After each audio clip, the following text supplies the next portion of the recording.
Coach Mack and I have talked a little bit about that. He's excited about me having an opportunity to work with the big guys that we have here. I'm sure that I'll have, other responsibilities as well, and I'll spend some time with the guards. But my particular emphasis is with the bigs. Having played power forward my entire career, that's where I feel most comfortable, and I'm looking forward to working with the big guys that we currently have on the roster. Well, we'll all be kind of learning at the same time. I'll obviously be learning the vernacular and the Xavier way and how we get things done around here, and it's been a great blueprint for success. And I intend on buying in, diving in with both feet, and we expect the players to do the same thing. And so, I think the teaching and learning process will go both ways. I'll be learning some things from the guys, and hopefully they'll be learning some things from me, and we can all put this thing together and have some success.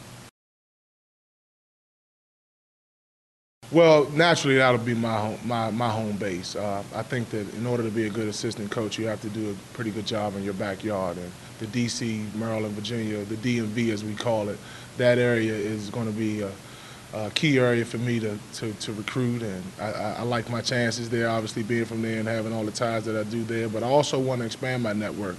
And being at a place like this, you can do that. You can pick up the phone and call a kid randomly, and they'll identify with Xavier basketball. So I'm looking forward to being able to do that. I wasn't able to really do that much at Delaware.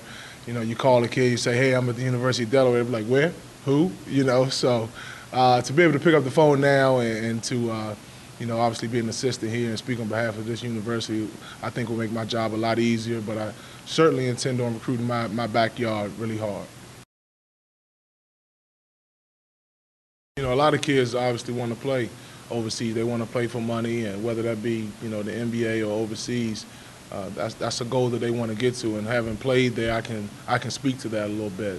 It's not as easy as a lot of people think. I think a lot of kids, they just think, well, if I play basketball long enough, and if I'm lucky enough to get into a Division I school, then it's guaranteed that I'll play overseas, and that's just not the case. You got to put in a lot of work. Europe and the rest of the world is obviously getting a lot better at the game of basketball, so positions aren't as open and not as frequent as they used to be. The money is there, but in other places it's not there.